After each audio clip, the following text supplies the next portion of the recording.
This is Between Hook Sets. I'm Jason Walter from In Through the Outdoors with my partner in slime, Kurt Underhill from the Fishing Crew. What is up, buddy? Well, I don't know. I keep hearing popping. Is it the wind blowing around my little tiny cabin here? I don't hear anything. You're good on our end. Yeah, I think it cleared up whatever it was, but and not my tiny cabin at Lake Ponset. I am on Lake Sakakawea, Beulah Bay.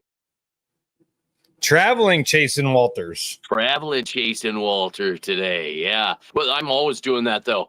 I mean, no matter what, I'm driving. And Uncle Lou, how do you do? It's worth the drive. I'm so used to flat, the prairie, and it was really fun to see the hills and the horses. I don't know if they call them buttes or mesa. I don't think they're mesas or plateaus, so I might just call them mini mountains. I don't know, whatever.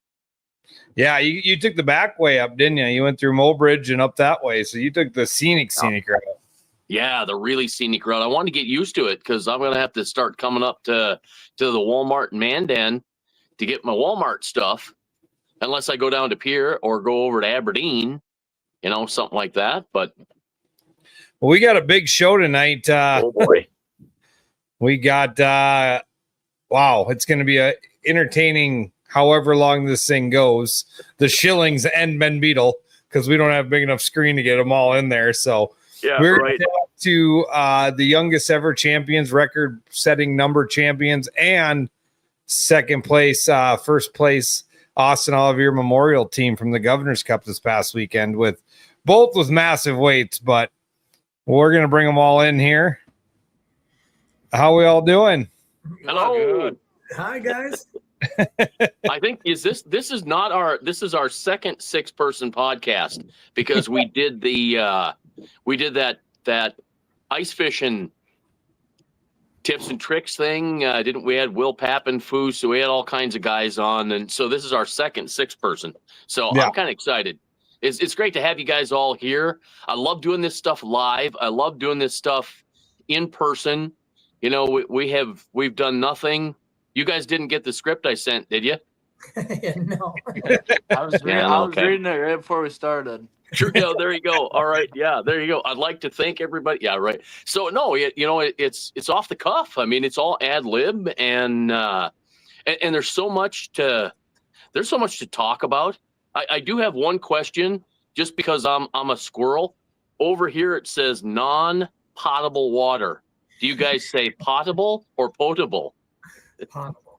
Potable. Well, I can't remember. Somebody on TV says potable, and I don't. Whatever. Who cares? But so I always call it potable, just because I can, just for fun. But yeah, I say potable too. So before we get crazy into this, we should probably have them all introduce themselves and tell them a little bit about themselves. We've had Chad on, we've had Beau on. We have not had Sam or Ben on, but let's refresh everybody and kind of, Chad, we can start with you. We'll go youngest or oldest to youngest, I guess. Sounds good. Well, I'm Chad Schilling, owner and operator of Hawaii Wings and Walleyes, and you're looking at about a third of my crew right there. These are the guys that a couple of them are my kids, but pretty much all three are my kids. Ben's been with us for a long time now too. So go ahead. I'm Sam Schilling. I am the daughter of Chad and Shauna Schilling. I help out guiding here and sometimes get lucky and get to go fish a couple tournaments with them. Yeah, I'm Ben Beadle, and I met Beau. We started hanging out as friends, and then Chad asked me to work for him, and I started guiding for him in high school, and then haven't quit yet. Better not. Well, hope you don't quit. Yeah, I love doing it. I'm Beau Schilling, obviously his son. I guess I've been helping him out as long as I can remember, and he hasn't fired me yet, so we're still doing it and fish tournaments on the side. So we're gonna get a squirrel here. Wasn't portable a category on Celebrity Jeopardy with Will Ferrell? Bingo! That's funny. Good squirrel. Thank you. So man, I don't even know. Like, honestly, I don't hardly ever go back and watch weigh-ins after we get done on live. But I will tell you, I was so kind of like, I thought I was dreaming, right? I had to go watch it on Monday night just to watch to make sure it was really 61-51 to win. And I'm still like shocked. Like I've told people, like I said it in the morning show that we have a chance to set some new history in this thing. And it's hard to say we've set history in the Governor's Cup because of how rich the history is, but we set history. And so, Chad, you kind of mentored all three of these in a way, and you've been tournament fishing for, oh man, I can't even know how long. I remember back in the day before you had your South Dakota wrap boat. Yep. Yeah, we've been doing it a long time. These two actually were my partners for most of it, and their first tournament together with me was the South Dakota Walleye Classic, and I promised their mom we would have fun. I think they were 5 or 6 or something. So everybody goes to take off, and those two decide we should be swimming. So while they jumped off the front of the pontoon and we're swimming, and we watched everybody go. Well, we ended up sitting in the hot seats until Trevor Beadle took us out. And those two got mad. They never asked to swim no more after that in the tournament. They went back to full competitive. I mean, I got to give them credit. They were only 5 or 6, but I think we won it the next year after that when we got serious. So, I mean, you guys have been doing it a long time. I mean, this is, the Schilling's name go hand in hand with a Casca. Oh, wait a minute. Go back to that. What are you wearing, Chad? It's like my back is, I don't know. Nice glasses, though. Yeah, I know. That's nice. I think he's got a life jacket under his shirt, so he looks. That's what bigger. I thought too. It looked like a life jacket under the shirt. Little boat out. Joe sure wants to know how the monsters are going down. Pretty good. So, you guys, Chad, you fished last year with a buddy of yours in the Governor's Cup. You probably fished it years ago. I mean, that's about my 4th or 5th one. I had one other good finish before last year, but I think it was maybe 7th or 8th or something, and then 5th last year. And then, like I said, if I wouldn't have brought my son, I had a chance to win it.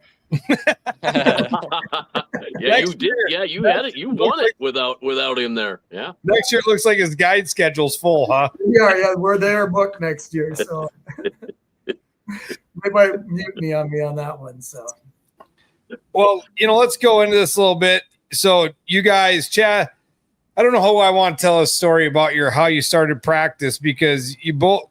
Beau, you start your story, then let Chad tell his.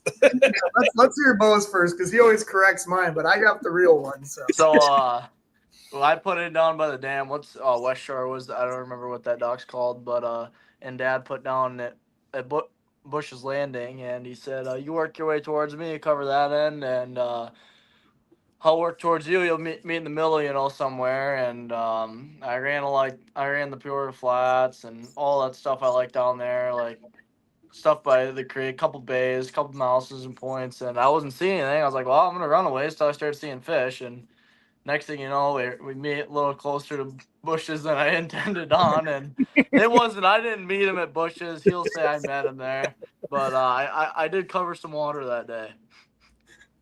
So, I mean, how long did it take for him to go to West Shore to Bush's? Let's just not say he's right on. He didn't go to Bush's, but he's forgetting he covered the Cheyenne too before he got to Little Bend. So, yeah, I mean, I'm not sure what you guys advertise, how big the boundary is, but he covered 90% of it in the first 4 hours of practice. On our graphs, when I mark Beau's stuff, like when he sends me a waypoint, it's a gas tank. I set that Lowrance, the one that looks like a gas pump, because he burns it all.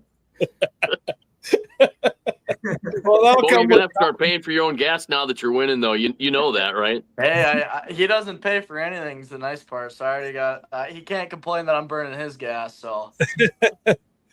So you guys go out there first. I mean, how many days were you here for practice for all 4 of you? I guess we started Monday. Yeah, Sam missed Monday, but we started Monday. You guys both got there Monday, so just 2 boats. You guys didn't divide and conquer in 4 boats or anything like that. No, we did 2 boats, and then we were working with Garrick too. Garrick was working with us, and in typical Garrick fashion, he was working on his stuff and he was busy. So I don't know if we seen him till Wednesday. Well, he would get out and then issues. So we got him put back together. I shouldn't say we. Bo and Ben and Garrick got his boat put back together and got him up and going. A little battery fire. Yeah, he was parts. Garrick becomes me. I had one of those too. My post on my lithium was burning out, and we didn't know that while we were out there. And Ben's like, "I smell something burning." And I was like, "There's nothing burning, Ben." Well, after we got off the water, we pull off there's carpet down in the rod locker under where the batteries are, and yeah, it was burning. So for people watching, was the post loose? The post was cracked. The post was cracked, and I knew it was cracked, but I hadn't had any issues, and the battery was charging fine and everything. But it ended up cracking too bad apparently, and it didn't start a fire, but it started melting. So Garrick is a great mentor, just not on boat care. Well, I always, like I say, when Garrett starts that thing up, when he turns on all the graphs, he needs to start a big generator, have like a 12 million watt generator running just to keep all the power going. Because I mean, every fish in the country can hear the thunk thunk of sonar when Garrett comes through. I think if all of them lock at one time, they come up as a fish taco. Like in a soft shell, like ready to eat. Yeah, that's correct. I mean, NASA's calling him for coordinates. I mean, but yeah, you guys go out and just, I mean, so day 1 practice, you covered the whole water. When did you stumble onto your bites? Both found them that day. Yeah, I did burn a lot of gas that first day, but I did. It's kind of how you don't want pre-fisher to go. You know, I found them right away. Me and Ben had a 10-pounder and an 8-pounder that first day of pre-fish, and then we left them. Of course, we didn't keep just beating them up, but then we met Dad, and he was like, "Well, Bo, they got to stay there for a week," and I was like, "That's the same thing going through my head." So it was a little nerve-wracking, you know, betting on your fish staying there a week, but obviously we went and looked for more of the whole pre-fish, but we never really found a bite like that. In typical though Bo deal, I thought I had a good day. I didn't have nothing over 24 inches, but I put a beating on the perfect slots that everybody told us they were catching in the beginning of the week. And perfect slots, I had a bunch. I probably caught 10 fish over 20 inches that day by myself in the boat. And I was like, "I got him, Bo." And he goes, "Oh, good. We had a 10 and an 8. And I'm like, "Well, I didn't get him, I guess. I didn't." Yeah. Takes the wind out of your sails right now. With that, I mean, the weather for practice was all over the board. I went into town one morning in shorts and came home and put on pants and a hoodie by the end of the day. Yeah. So, I mean, and that didn't affect your fish at all? It moves them. But one thing on this team is good at is relocating them. I mean, it is what we do every day. We put a lot of stock in making sure our clients have a good trip, you know, and we work together as a team out on when we're guiding like that. And so when we were pre-fishing, you guys' service is, I mean, I thought a casket in that service. So it isn't like we call and tell each other what we did, but we kind of seem to find them every day. The one day the Cheyenne fish were gone, Bo went up to check my ones I'd caught in practice, and he had a big bag up there the day, you know, just searching them, hunting them down, and he found a new group that day and caught big ones. So, well, Ben, we got to have you talk 10 times more than Brady Gear, and he's already commented. So he wants to know if you've caught any big ones. I caught a few. I had that last big one on the second day, and then I had that 10 on the first day of pre-fish. Yeah. We got a lot of comments coming for Ben right now. Ben thinks I'm a terrible boat boy, by the way. That's Ben's brother. Hey, you know the guy's boat that you're in always gets all the credit, but I got to give Ben credit. He's a stick. He's just as good as me. He's up there the whole time. We're both up front, and he honestly caught half the big ones. The only day I had more than him was that first day of the tournament. I caught both those, and the second day he caught one and I caught one. Yeah, I mean, and that's what people think. Like, forward facing is, you know, Chad, you said on stage, it's kind of a one-man thing, you know. But these guys know how to do it together. Yeah. Well, they're good at complimenting each other. Like if Beau misses the cast, he will tell Ben exactly where he missed, left, right, go a little farther, and Ben's is already on the way. And most of the time he didn't have to tell Ben. And that's what they do. I about launch Sam out of the boat every time she tries to stand beside me up there. So we just give her a shuttle in the back, and she's happy back there where if I knock her down, she lands in the boat. So we do ours a little different than they do, but both strategies work. Thanks for the short. What did he say? I think The shout. Oh, yeah. Brady Gear, there's your shout out. Yeah, right there. You see that? Yeah, so I mean, people think this live scoping is a one-man. I mean, maybe in the NWT with the co-angler, it is, but I mean, it's definitely, if you got the right team, it still can be a two-man game out there. Yeah, you just having good chemistry is half it. It's not like something you acquire overnight. Like me and Ben have been out there a lot of days, standing next to each other, throwing casts. Like Dad said, I mess up, he casts. He mess up, I cast. I mean, we're down to them fish a lot quicker than anybody else because if we do make a bad cast, the other guy's already on it, you know? Yeah, Doesn't it give you more confidence when you're fishing with another person? Yeah, so like Hunter and Gear, that they don't stand up front with me like that Skakawea tournament. Hunter was in the back all day, and props to them because that absolutely sucks. It's because I'm flying around on 10. I never take my trolling motor off 10, and it's not fun standing back there. But those guys are comfortable back there. But me and Ben are like so comfortable up front together. Like we've been doing it for years. We learned it together. Yeah, I guess we did. Dad got a 275 tiller. How long ago was that, Dad? 3 years ago? It's been more than that now, probably 6 years ago. And he had the LVS 34 up front right when it come out, and he was like, "You guys can take it out, just learn how to do it, you know, go master it." And me and Ben went out. That's back when Dad was paying for gas too, and Yeah. and we covered a lot of water, but we also learned a lot together. We'd go out at night and we'd catch like 127 incher, you know, or like have the night of our lives because that's right when it come out, and that was crazy, you know. But like Ben said, we did it together. We figured everything out together. So it's all organic. I mean, nobody sat there and taught you how to do it. You guys just went out and figured it out.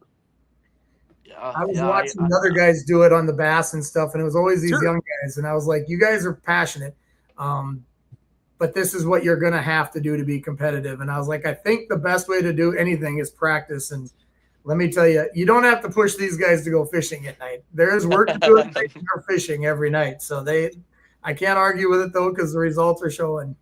Oh my. Yeah. Okay, Ben, what's up with serious walleye face here? Okay. I mean, but I mean, the crazy thing is it's not just once, you know, like, okay, wait a minute. I had to dig. I think I had to dig on your dad's Facebook page to try to find you smiling with a walleye in your hand. And I think most of the pictures came from your dad's anyway.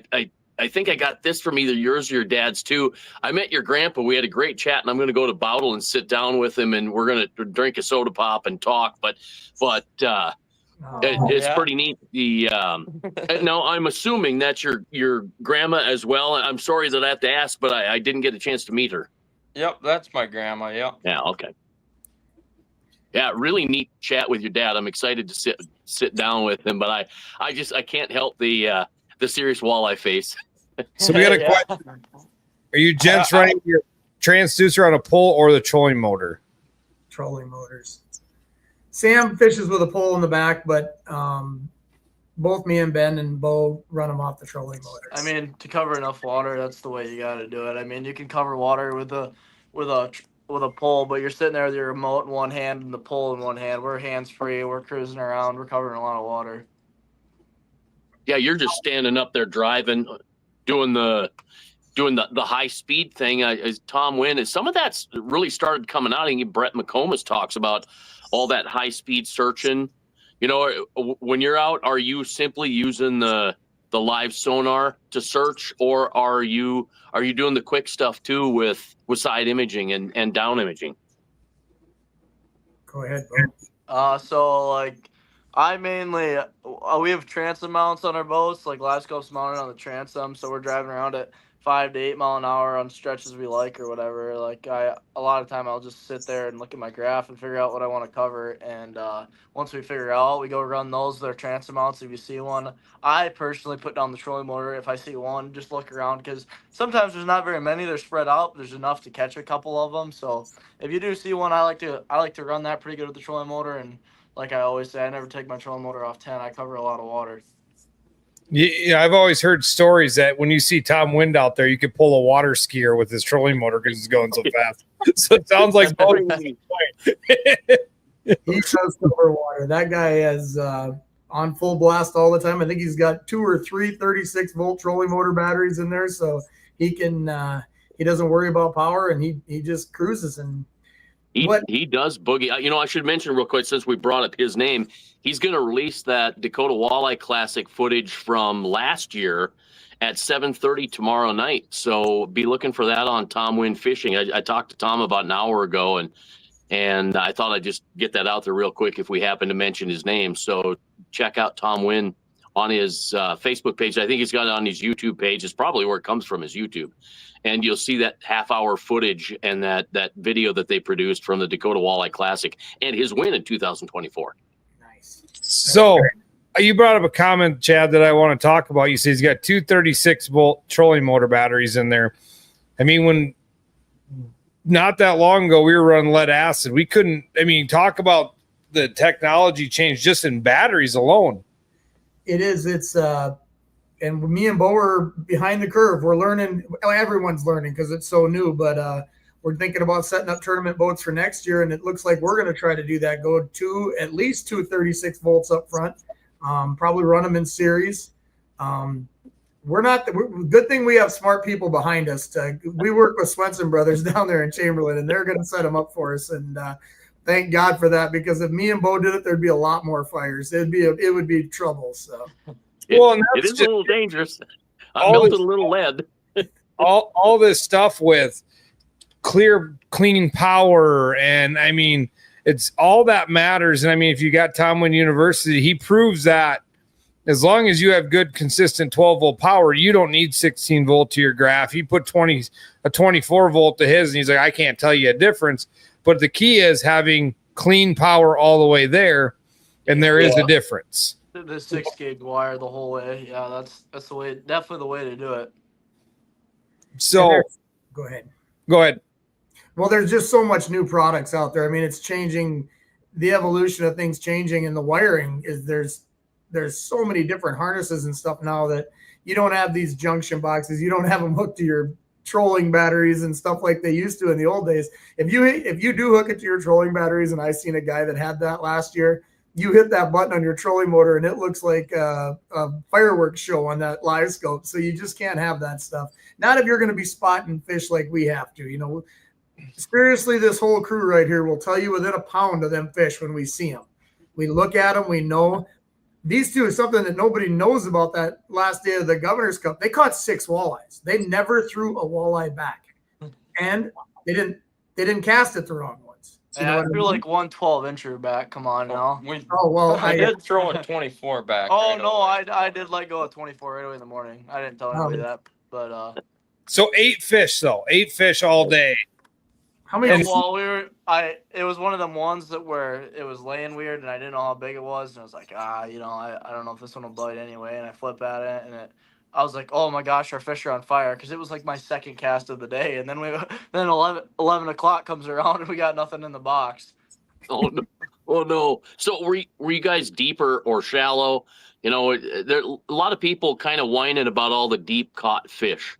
Yeah, we were probably in that 30 to 40 foot range. I mean, there's no reason to really whine about it in a kill tournament.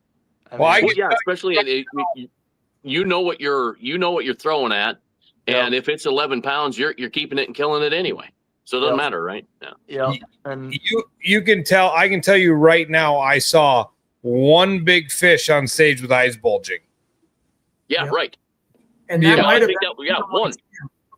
So Sam killed ours, and our boat guy, Hayden, she was using a Raid can. So there might have been other reasons its eyes came out because Aiden's like, I'm not making her mad with that Raid can. So you never know. It might have been one of ours the way she was getting at us. I hate hitting those fish because they sit there, and I don't like killing the fish. We kill them every day guiding, but we don't have to smack them up on the head. So I'm just like, Raid can's heavy. I'll just get her done with, and then we can tag them and put them in the box. So Chad and Sam, let's get into your tournament story, and then we'll let the boys get into their side of the story. So practice went fairly well. Tournament day comes. Let's talk. Go ahead, Sam. Tell them about our trip. Well, we got to our starting spot, and Dad's looking around. I think he said this on stage, but he casted a fish. He thinks it's like a 6-7 pounder, just under 7, he thinks. And he misses it, but then he doesn't want to catch that because we don't want to catch that fish. And it comes back because I'm in the back with a shuttle, and I stick it. And I'm like, I got it, Dad. And we get it in the boat, and we wanted one bigger than that. But he said just under 7, and we said we were going to keep a 7-pounder. So I was just doing my job as a co. And then it got slow, really slow. We ran, we found slots, but our second over didn't come till the end of the day. And we were really praying for that second over because we needed it. And that one, we said nothing under 7, and that one was barely over 7. So it was, we had one of them tournaments. We didn't get to look at 2 11s and catch them both like some other guys we know. So you guys go out there day one.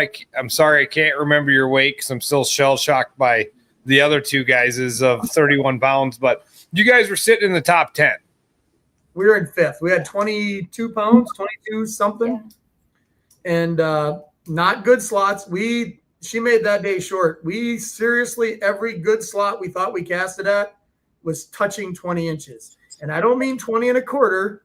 I mean a hair on that tail would touch 20 inches. And we threw back 3 of them. I threw at one that I said he's only 5 pounds, but they can fool me. He was exactly 5 pounds. We let him go. Another one that was just about 5 pounds. Right away in the morning, we let that one go.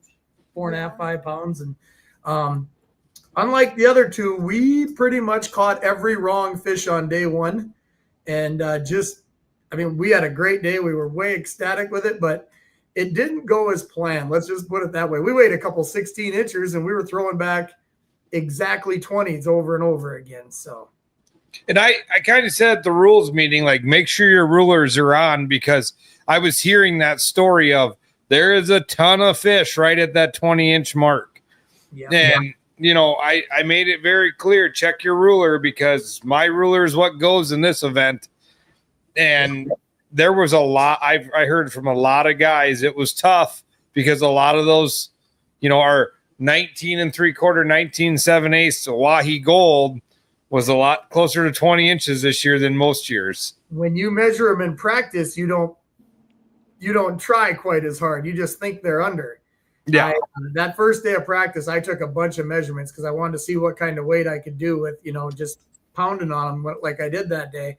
And like I said, I had no big overs, but I weighed 19, 20 pounds on pretty much perfect slots. And I was like, well, that's very doable. Now we can find a couple right bites. I was kind of like Tyson and Dewey, thinking low 20s, 20 to 24 pounds would get you a shot to win. You needed that to have a shot. I had no idea these guys were. We kind of did know, but you got to have the perfect day, and these 2 did it 2 days in a row. Well, and I always call it the 80-20 rule, because 80% will fall, 20% will rise, and you 2 teams proved my 20% wrong, because that didn't happen. But an awesome second day. Talk about the win, the Austin Olivier Memorial. You guys got a trophy that you unfortunately can never win again. No, your custom. All 4 of you got custom rings that are on their way from Riddles. What does that mean? I don't want to get too in the woods, but most people know that you guys lost your father, your grandfather. The whole situation up there. I mean, the year after that, what does that mean? Well, Sam, you did best. You do it again. So it was awesome. It was incredible. We were a wreck up there. We were, but it's just crazy because Papa taught Dad how to fish, and then Dad taught Beau and I how to fish, and we all had such a strong connection, and we lost him so suddenly. Like, we would have expected him to be there this last weekend, and it was just an incredible, like a complete full circle, and we knew he was up there watching over us. And I'm sorry, Beau does so good, and I think Papa is pulling Beau's cards right a little bit up there for him. And Kent too. Kent was really important to our guide team. We love those boys so much, and it was an incredible award to win. I would have walked home with that any day and nothing else, because it was just that special. Well, I watched him award that last year, and that's when I decided. Greg Wilcox was an amazing partner last year, and we had a blast. And I was like, I know Beau ain't gonna fish with me, but Sam and I are going after that award. Like, I'm going. That's number one goal. That's what we said, and we want the father-daughter deal. So stupid lucky that it worked out. I mean, it just, everything lined up and the cards were played, and it worked out perfectly. And being a good friend of Kurt, and I did a TV show with him a few years ago. It just hit home to get to go do it and win his award. And he pulled up to us right away in the morning. You guys better keep going. I want to award you this award tonight. I'm like, thanks for the pressure, buddy. You know, yeah, Right. perfect. So. Well, you know, and the thing is with that, it's kind of crazy that since we've been doing that for, 11 years, and then they came with that trophy, I think year 2 or 3, it's always somehow seemed to have a backstory that they know Kurt, or they knew Austin, or, it's just kind of crazy how that always seems to work that way somehow. God works in mysterious ways. That is 100%. True. Well, and Beau just watched the show right before we went there. Beau's like, who's this Kurt guy you did the pillar show with? And I was like, well, you're going to see, because hopefully he's giving me an award here at the end of this. Never dreamt, that's how it was going to work out. I hoped that, obviously. And yeah, he got to meet Kurt, so it worked perfect. Well, it worked out for everybody, because, for the fans, it adds so much to the day and to the story and to the hype. I mean, people were talking about it like crazy. It wasn't one thing. It was 2 things. It was 3 things, and people loved it. And I think that's the cool thing, that people were so absorbed in it. If all of us right here sat down and scripted an outcome, we couldn't have done that. No. Hey, that's not true. We talked about it. We wanted Garrett to get third. We wanted Like, if we could go 1, 2, 3, that'd be super cool. Yeah, we did talk about that, but I mean, poor Mac. He only bought us both in the Calcutta, so we feel so bad for Mac. Yeah, he's working with more money than you guys won. Especially when you get your checks. Yeah, Yeah, right. But you think about that, like, yeah, you say it wasn't scripted, say it wasn't whatever, but you guys work hard. I mean, I heard you tell the story. Beau goes and guides all day. Ben does too, and then clean their fish and are right back on the water. I mean, it's all about time behind that electronics in this day and age. That's it. But even when you started, Chad, it was about time on the water. Maybe I never took a day off. I mean, if I had a day off when I worked, I worked at Sunset Lodge for 7 years. And that one year I went 61 days straight. And the next day I was sitting at the bar getting ready for my people when I was like, oh, I don't work today. What the world? So what did I do? I had the boat hooked up. I went fishing. I mean, that's just what a guy does. But it is work. It is, but it's absolutely a passion for all of us. And these boys, I'm not kidding you. If they're not with together, like say it doesn't work out where they can go together. Ben's got his pontoon, and Ben stands with Beau, in that tournament boat. But Ben with a pole mount, he's a little frightening. We got this big tournament coming now, and we're doing a Buckley Award, and to say there's some smack talking, the biggest fish caught out of a pontoon. And if there's a starting favorite, it's Ben and Hunter, our 2 guides that fish with a pole. Like, these 2 stare at it every day, and they are snipers with that thing. So I hate to beat them, but I'm going to have to out of the pontoon. Right. so. You gotta be competitive. Beau, are you going to be in your pontoon, or are you going to be in the Lund? The money got up pretty high to win out of a pontoon, and I was thinking about stripping my Lund and rigging up my pontoon. I was thinking about putting my Ultrex up front, but we got back and we went straight to work, and then I've been out on the water every day since. I haven't had a chance, so I'm just gonna fish out of my Lund. So you guys, Chad and Sam, you go out there, win that. I mean, just as special as winning the tournament for a lot of parent-child teams. Yeah. It's an honor, and that award is always an honor to give away, but it just got that much more after we combine the whole Olivier family into the thing. It's a very special deal. And, when you guys were going out on day 2, Dave and Paulie Steffen were not far behind you, or they might've been ahead of you.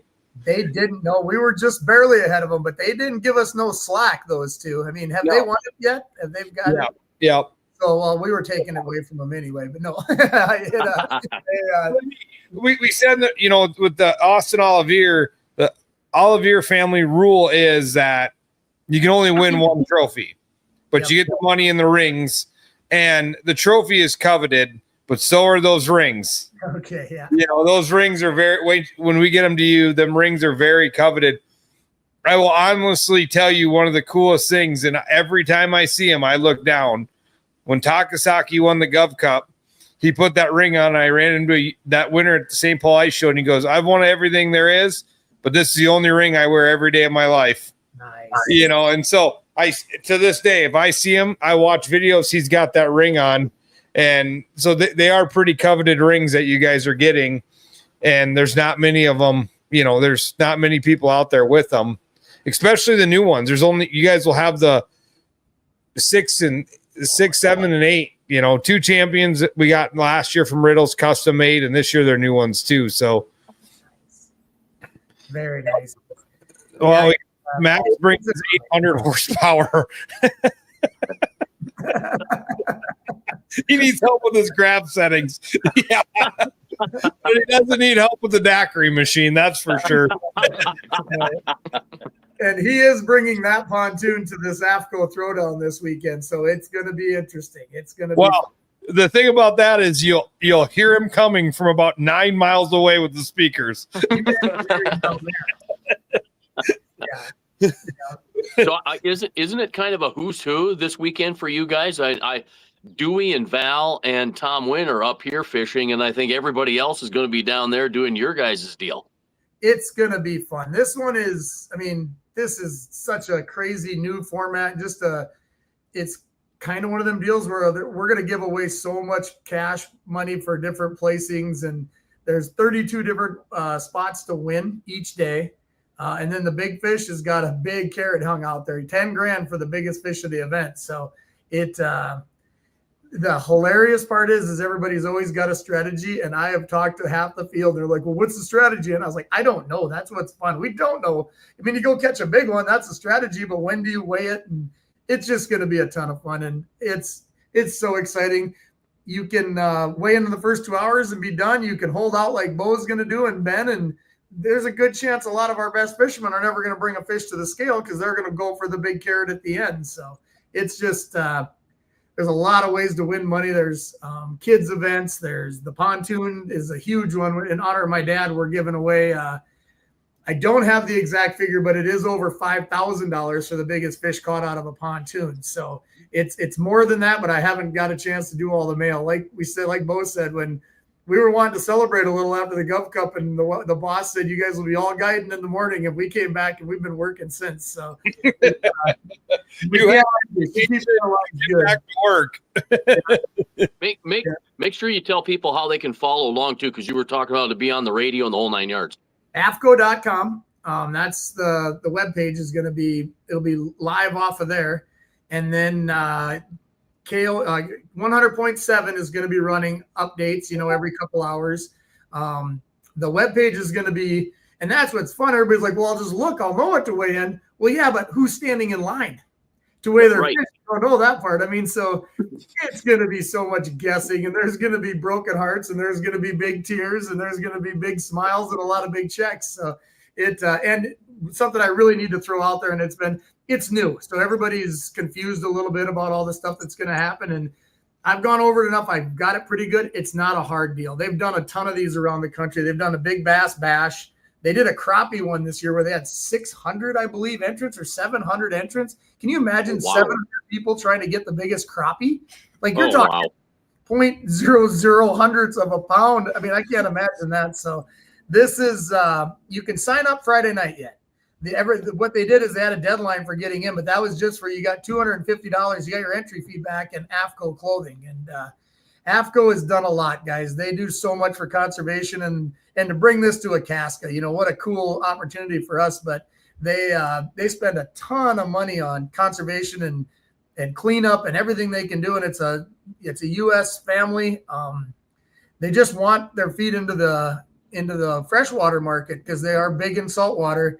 And so they're really going out on a limb, and that money is guaranteed by them before we ever get any entries. And then all the entries go back into playing them 32 spots, the 4 weigh-ins of 8 spots. So it's a pretty dang cool deal. And I said right away, the only thing that scares me is walleye guys. These 6 of us right here included are stubborn people. They have a hard time with change, and our results, they've showed up. The walleye world has showed up, and they showed they're willing to try something new. We don't know. We're going to do it for a couple of years for sure, but hopefully it's a big success and we can all be having fun out there. And who cares? You got to go get one bite. You don't need the perfect day to beat these knotheads no more. You just got to get one bigger than them. So it's a little bit. So we got a question: over or under 14 pounds for 10K? What's the guess? I'm going 13.4. That's my official. That's what It's going to be the high 13s or the low 14s. Yeah. Right there at 14. Sam? Yeah, I think 14. I think you're going to have a 14-pounder to win. I wish you had a picture of the one Ben caught the day before practice. When did you catch that one last week? Yeah, It was the day we were coming back from Skakawea, so a few days before practice, yeah. You caught a 33. 33. Ooh. That was one of the giant ones. And of course, in typical us fashion, his scale was dead. So he quick got her back. So she's out there for someone, but that was a 14, and we just don't know how big for sure. But it was real. The pictures are phenomenal. You should have got them that picture because it's what everyone's looking for this weekend. So I hope that people are measuring girth. We got to measure girth. I know it takes a little extra time.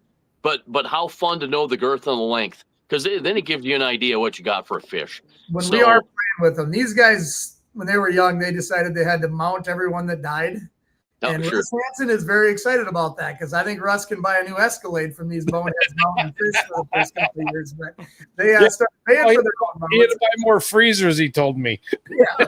They didn't kill very many, but it was enough that the bill hurt when Russ handed it to him. So come up with pretty good systems for getting them back. And one of the big thing is we rarely ever measure them. We do one or the other.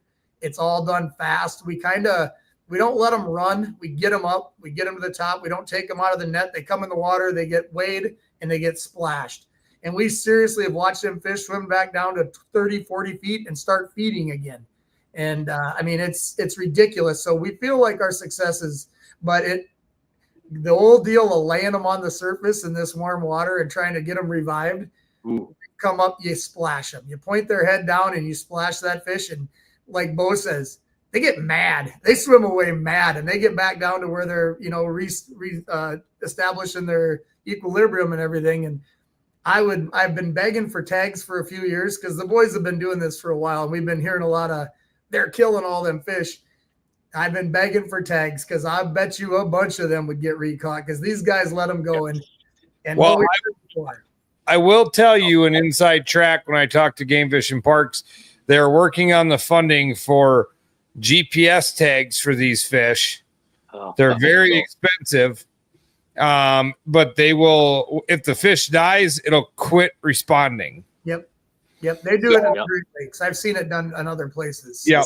And I talked to him and I said, we can't, and their idea behind it is give guys like Beau and you guys the stuff and let you go do your thing. And then they're going to track these fish. Yep. I think it's a great idea because it's going to end the conversation, the argument that you just can't have.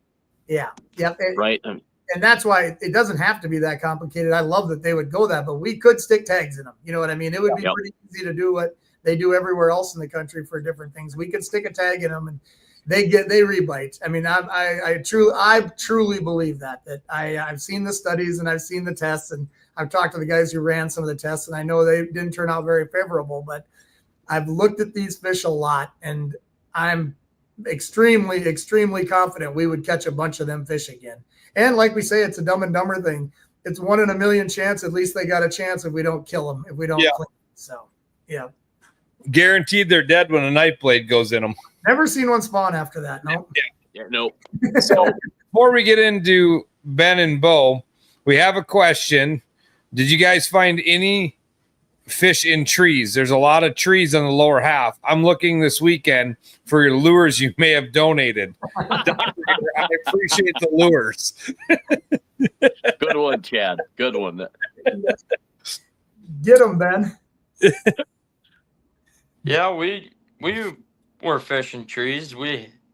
I don't know. I only donated 1 lure to a tree, but no, we got this plug knocker deal where you hook it on your line and you send it down and you just jig it until your jig wrap comes out.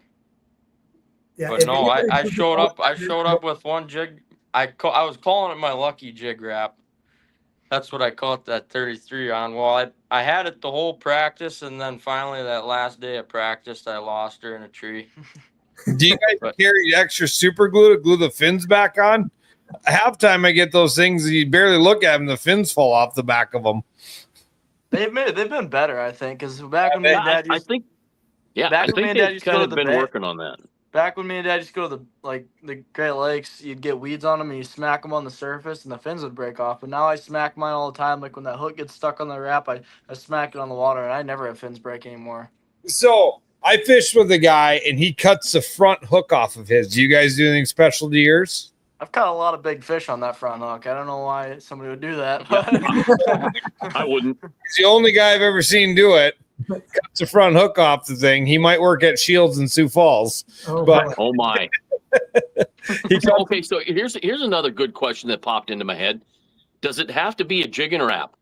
Can it be a Johnny Darter? Can it be a clam tikka? Can it be a puppet minnow? Does it have to always be a jig and wrap?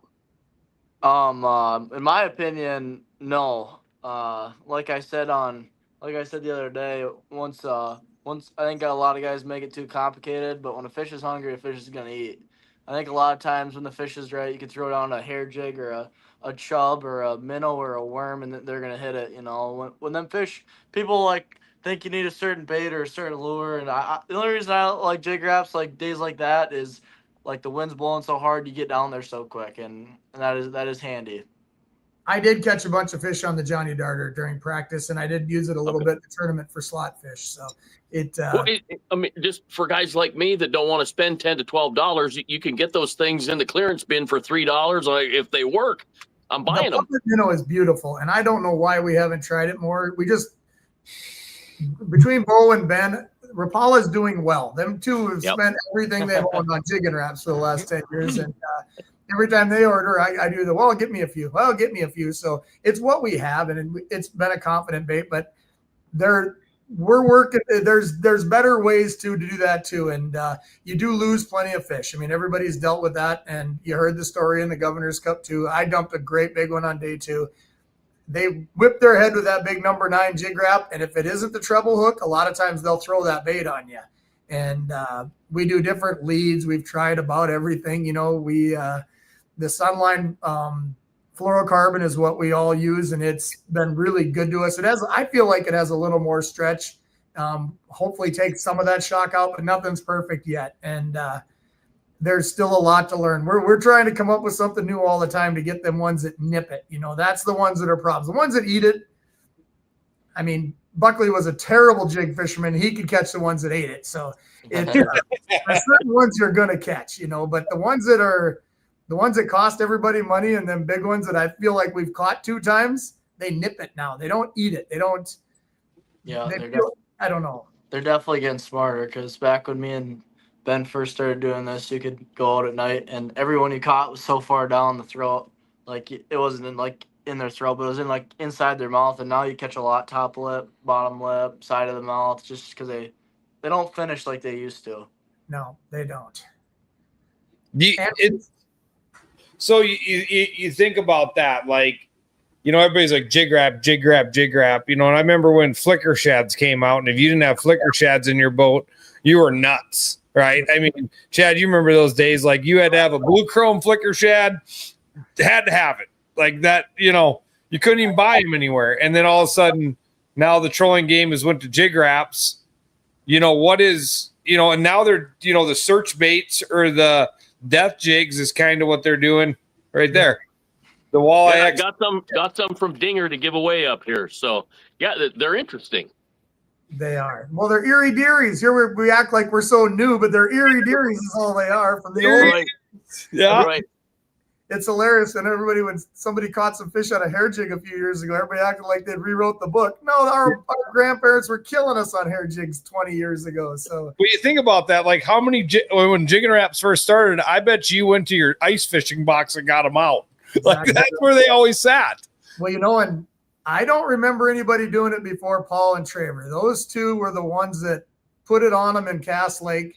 They went there and won that local tournament against some of the best studs in the country. And they're like, you're not going to believe what we're catching on them. And I was like, what in the world? Because I won the AIM National Championship when they won that first one of them. And they're like, we're using jig wraps. And I was like, you got to be kidding me. I got to get out the ice fishing stuff. So, and I had an 11 in that box, and you think I can find it? Now they're coming out with an 11, and we're all pretty excited about that too. Oh my!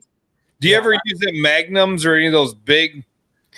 Have you tried? I think the just original old lead jig wrap is the best thing for me. I mean, I've went through all these different weird looking ones, and I always go back to that. I was really excited about the shadow wrap when it came out, and it worked really good through the ice for me. But open water, I have struggled. I've done a little bit in the spring. When they're funky and they don't want the fast fall, I've done good on the shadow wrap, but no, that give me an old school number 9. Like Ben said, halftime with broken fin, bent hooks. Them are the ones you want because they've worked before. So yeah. So here's a good trivia question. When did Rapala come out with the jig and wrap? I looked it up and I was very surprised. I don't think you'll get it right unless you've looked it up. But what year? I'm gonna say 98. 03. No idea. Sam, you get? Yeah, Sam's like I wasn't alive. 1961. Oh, it said. Google AI said, because I said, "What's older, the Johnny Darter or the Rapala Jig and Wrap?" And it said the Jig and Wrap is the oldest of the two. It was released in 1961, and the Johnny Darter came out in 16. When do you think the first person fished out a minnow head or something kind of bait on there? When do you think the first person did that? I'll bet that took a while. Right. Yeah. Right. You know, and so I mean, Paulie and Traver went up to Cass Lake and won it. Oh man, three years consecutive, doing something nobody knew. You know, and yeah. Yeah, if they could have kept that secret, I don't know. It obviously wasn't, but they did a TV show, I think, the third year. And after that, they quit winning because everybody had a box of jig wraps. Yeah. And I think the FLW was one right after that on jig wraps up at Devils. And it's kind of been it's been a staple. So we got another question. Hello, do you catch more big fish vertical or casting in front of the boat? How far away do you try to stop in front of the fish? You want to do it, Sam? I guess on my pole that I run in the back, I cast out. I don't like having them under the boat because if they're under the boat, they're under me and I can't get to them. So I'll go anywhere like 65 feet is the distance I have set because that's just how I cast. That's what I'm comfortable with. And if they swim out a little further, I'll do that. But I try to land it right on their head. If they're moving, always want to be in front of them. I don't want to be behind them because trying to catch up isn't good, but try to land right on them is usually the.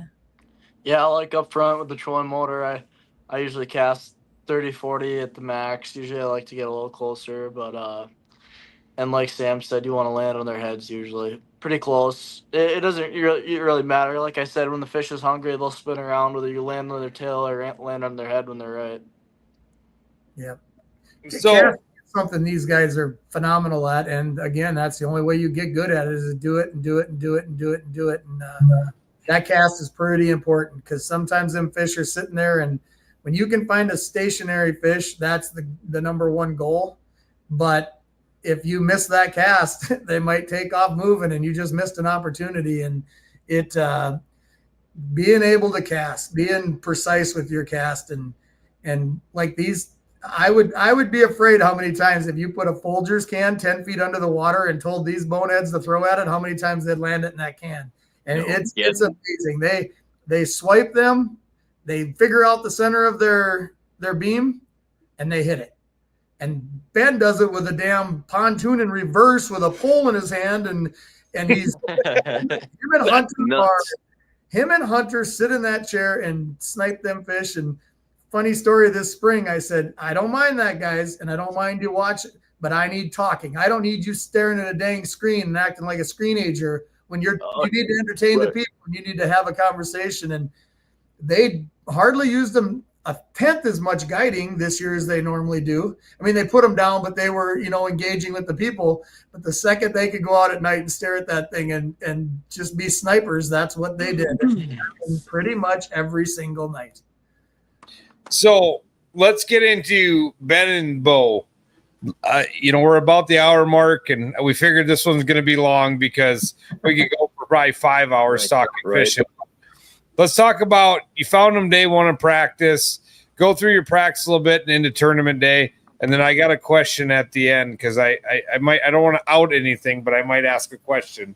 It was like I said, it was kind of one of the practices you're like, crap, now I gotta sit here and pray these fish stay here for a week. The first day was obviously very good. Right as we found them, the first day we had a big storm rolling in. So like, yeah, let's get off and talk a game plan. And a big thing that I preach is like, if you find big fish somewhere, you got to try to mimic that somewhere else. Like, guys will go looking like, I have one good spot, where do I go find another one? Like, go mimic that. Go to a different part of the lake or river, whatever you're on, and try to mimic where you found those big fish. And a lot of times you'll find more if you can find an area similar to that. So that's kind of what we did all week. Day 2 and day 3 kind of sucked for us. We couldn't really find anything else, and we checked, what did we check them Wednesday again? We left them alone that next day. Yeah. We checked them Wednesday again, and they were still there, and we found a couple spots around it, but nothing like completely different in case them fish left. We even got the bouncers out pre-fish. So we were so desperate trying to catch slots because they got really finicky as the week went on. Me and Ben went back to our specialty, yeah. Went back to our guiding routes and got the bouncers out, and we ended up finding, I don't know, 2 or 3 good slot spots. Like that last day of pre-fish, we put down the bouncers and we had 8.5, 9 pounds in 10 minutes pulling bouncers. So that made us a little more confident. And then last day of pre-fish, or no, the second to last day of pre-fish, me and Ben found a really good spot off some of the points down by bushes. And we were scanning, and I seen one on the transom. I threw the trolling motor around, spun around, stuck a 10-pounder. And we were driving around searching, and we seen about 15 more of them. We're like, oh, good. Now we got a good second spot, And that last day of pre-fish, we went and checked them, and they were completely gone. So that was kind of a bummer. And I was like, okay, Dad. I pulled up to Dad. We were talking a little bit that last day, Friday. Yeah, Friday. And he's like, what are you gonna do? I was like, I'm gonna go catch a big one, make sure they're still biting up there. And I think 15 minutes later, we called and we had an 11-pounder or something. It was like that makes you feel pretty good going into the tournament, but it also sucked that our plan B left us. And Dad checked his fish that last day of the pre-fish, and most of those were gone too. So that sucked too. But I believe the first day of the tournament, there were some of them back there. Right, Dad? Yeah, they were back, and just what you said, these fish. What's crazy about that southern end, it got herring. I fished that tournament last year, and I drove and looked for herring. And first day of practice this year, I was like, oh, there's herring. There's big fish now. If there's herring here, the big ones are here. And I honestly, when I caught some 23s and 24s, thought I had found them. Good thing Beau was there because I realized I hadn't found anything yet. But the problem is with herring fish, they're gone. And then they're back. And the last day of practice, Sam and I rolled in on our best spots. And what did we do? About an hour. We had just over 20 pounds in an hour, and that was missing a slot fish. We threw in 5 for 20 pounds in an hour on Thursday. And Friday they were all gone. Well, Saturday we go rolling in there, and the first 5 we see are 7-pounders, the kind we don't want to catch. And Sam caught the one to confirm that's what they were. So they showed back up. They just weren't the super tankers that we had seen in practice. So, but that's why these boys are so good, because they're ready for that. When them fish are gone, same thing happened to Beau up in Sakakawea. Him and Hunter the week before. Beau says, "I hope I get 6 bites, but if I get them, they're going to be big."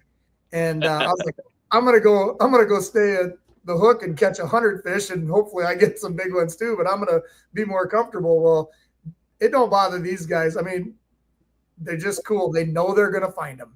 That's I told down in Skakwe, I told Hunter, we pulled up and same thing happened there. Tournament day, fish are completely gone.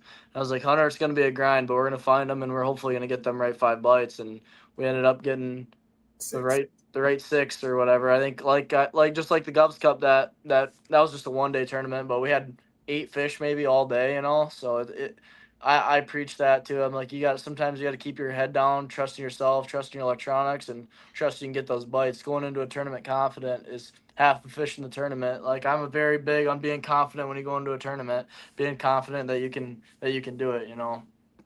That's huge for an 18-year-old to have that thinking, that mentality. I mean, that's winning mentality.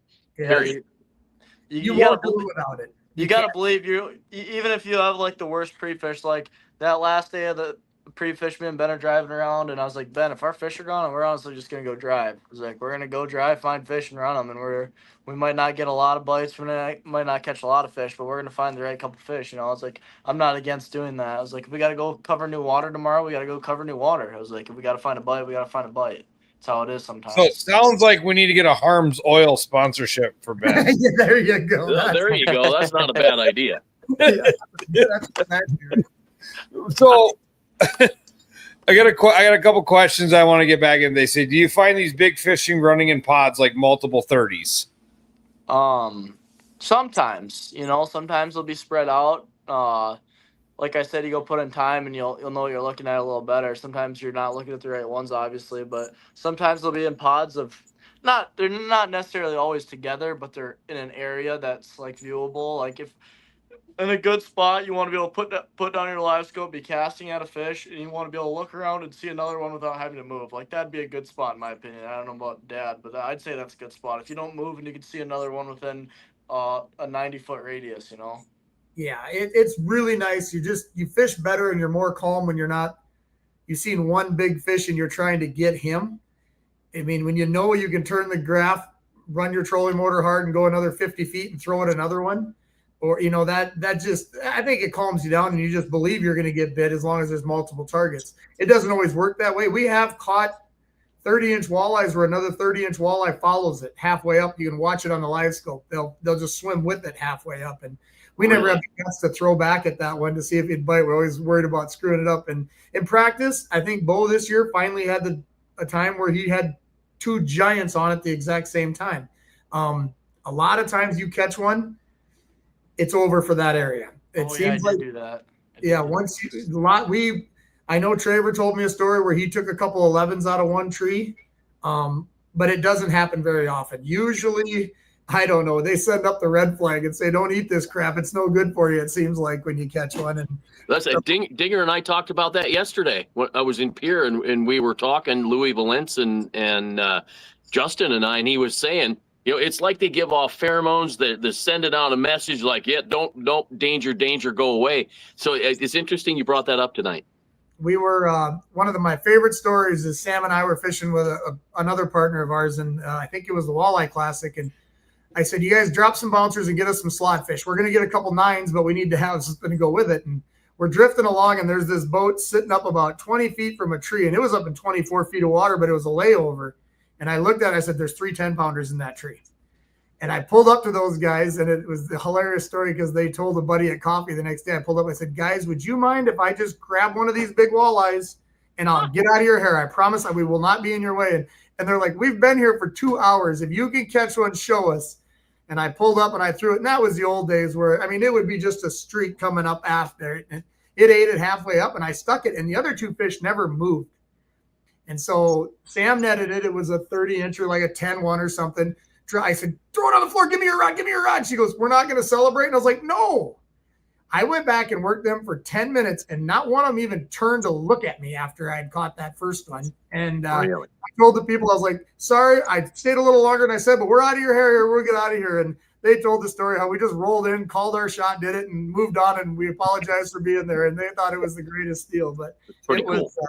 that's the typical, though. You catch one, and I don't know how they tell each other, don't try that, but they must. So. Well, that was the Walleye Classic like 3 years ago. And the day before that, we were right here at Swan Creek, and Dad was scoping, and I was on my shuttle in the back.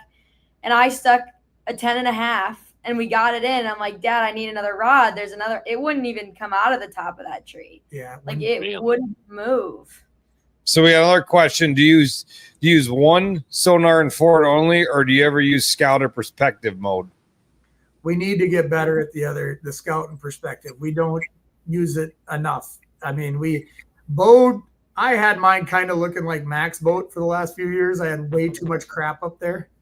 And Beau's like, 3 years ago, I bought this old 1900, Lund 1900. I think they had pulled it without the trailer. It was so beat up. I mean, it just was, everything was dented and broke, but he put a new trolling motor on it, and we push, you've got to have a foot pad. You know, it's not a cable driven. We like the feel of that, and we just feel like we're more accurate with that. But he had that and a single 12 Garmin. And I mean, he broke every other graph on that boat. Nothing worked. He didn't have a transom mount. He had, I don't even remember if you had a map. Did you? No. Not for a while. There was like 3 weeks I fished. I didn't have a map, and I would just put the live scope down, and that's all I had. It was clean. I mean, you looked at one graph, and that is the reason he is who he is now, because he didn't have any other thing distracting. He watched that graph, and he was good. Last year in the Governor's Cup, he showed up. He said, Dad, I'll go catch you an 8-pounder and show you where they're at. He rolled out there, and it took him about 3 hours, and he caught an 8-pounder, and I never caught one in practice. I mean, I had some 5s and 6s last year, but he caught an 8-pounder in the first day, and he's like, all right, you know where they're at. I'm going home, and he went back up here. So I love that confidence. God, I love that. He's not lacking that. Yeah, no, not even for a second. We got another question. What's your favorite forward-facing sonar? We run Garmin. We do. We haven't tried any of the other stuff really. We started with Garmin. It's been reliable. We have I don't know of issues, knock on wood. It's been solid for us, and so that's what we run. So let's get back into Ben and Beau. You get into the tournament day. You go out day one. Let's go to this. You guys are, when you walked in the rules meeting, Ben, you were 19. You were 20, but and I didn't know this. Yeah, happy birthday. I'm a little disappointed that I didn't know about this Saturday. Somebody could have told me. And Beau, you walk in there at 18 years old, and yeah, you won the fall brawl last year. You won a casino cup. I see an NTC trophy. You got your NTC second place, but the Gov Cup, it's different. Yeah, that is like I talked to guys back in the day when I first started running. Like, we're not coming to, big name guys. We're not coming to get beat by a guy in a pontoon on a lawn chair. Because that stuff happens. Yeah. What was your feeling like when you walked into that rules meeting and just kind of looked around? I know you're friends with McCumsey, but 5-time champion. You got Tyson and Dewey at 4. You got all these guys in there going, hoofda. I mean, what is that? I mean, that's got to set in. Yeah, it's pretty surreal, to be honest. I mean, it's a dream come true to fish against some of them great guys, because those guys are all animals, and like I told Ben, I was like, I know we can compete with them. I was like, we are on the right fish to do well, and I know we always got a shot. And like I said, you got to go in being confident. It's great, to be honest. There's nothing I'd rather do than compete against some of those great guys, because like you said, the Govs Cup it's different. Them guys are all good. Yeah, any given day, one of those guys could be on top. You always hear about the donators, and I would say there's a lot less donators in the Gov Cup than any other tournament, because the guy in the pontoon can go out and do it, because they've been doing. Look at Rick Ray's fished 49 of 51. He's only missed 2. And he's won a couple of them, so I mean, it's just a holy cow. So you walk in that room, you go out day one, you come in. weigh the biggest bag I've ever weighed for a slot tournament. I was just like, the whole event to me, I'm still like a loss for words, which doesn't happen much in my world. But what was that like after you weighed that in? You come off stage going, we're in first with a command. I think I told Benny at the best. He was asking me, he was like, what was your thoughts after getting that first one? I was like, we need a second one. It was kind of like that. I was like, we got to go out and have another good day. You can never let off the gas, especially with guys like Tyson and Dewey out there. You know, you never know what those guys can do. I mean, I told Ben I'd be really happy if we got 24 pounds the next day, and that was kind of the goal. Like Dad said, we were thinking 24, 25 pounds a day to win it, and it would have been if we didn't get lucky and stick 11 pounders or whatever we had. It was crazy. It was one of them days where it rained, it poured, and everything went in our way, you know. And yeah, and then you got Traver Deagle with 27 pounds and Garrick McCumsey with 27 pounds. You gotta like, right after that first day, I was like, Ben, we gotta get 25, 26 pounds and you should have a pretty good shot. You know, you're thinking, I told Dad, I was like, instead of a 6 pounder is like an 8 pounder, and 8 pounder is like a 10 pounder, sort of thinking, like, because we had a little bit of a lead. So I was like, 2 8 pounders we'd be really happy with. And you said you bring me 2 more 11s. Well, Kurt, you did walk up to me and you said, I want to see 30 again. And I was like, well, I'll give her hell, buddy. I was like, I don't expect it, but we're going to shoot for it. And, it was a grind that second day, though, man. We put in our work for that one. To start the day, like I said earlier, we let go of a 4 pounder to start the day, and no questions asked. We weren't looking at that because some great guys in that tournament, like we're saying, and let go, I think, one more small over. Like 20 or something. And then I finally stuck like a 19.5 because it was like, well, that's a perfect slot. We were casting out a big one, and there's a perfect slot sitting there, and stuck a 19.5. And before Ben could get the tags or whatever out of the glove box, I had that 11.8 stuck. So I was like, oh, let's go. They're biting, you know, we're pumped, and a couple awkward hugs and fist bumps. We're like, we need one more bite. And I love it. next thing you know, it's 1 o'clock damn near, and we didn't have another fish in the box. So it was just we got lucky, and then 2 fish bit and caught a couple slots. I mean, he stuck like an 18. That was 2-4 or something. I got another 18. That was like 2 flat, and Couple 2.6s. yeah, a couple 2.6s, and I broke off or something. I don't remember what I was doing. I was in the back, and Ben was running the trolling motor up front, and I'm standing like right where the console is on the boat, like right where you flip the windshield open, and I look up and I can see this fish coming from back there, and I was like, oh my god. And I just grabbed the net, and Ben set the hook out, and I was like, please Lord, stay pinned. We were like freaking out because we're like, we get this one in the box, we know we're gonna have a really good shot. And it ended up being a 9.5 pounder, but it was within the last hour of the day, so we pushed our luck a little bit, letting go that 24 in the morning, and gambled a little bit, but it ended up working out for us. Yeah, I mean, what an incredible finish. And you know, you guys come in. I asked you to weigh in last. Chad, you were in early, and you're like, we're waiting. You know, I sent somebody to look at your fish. They come back like, he's got a good bag, and then I had to come off stage for something. My nephew was back there that was riding with you guys, and I said, I pulled him aside and said, so?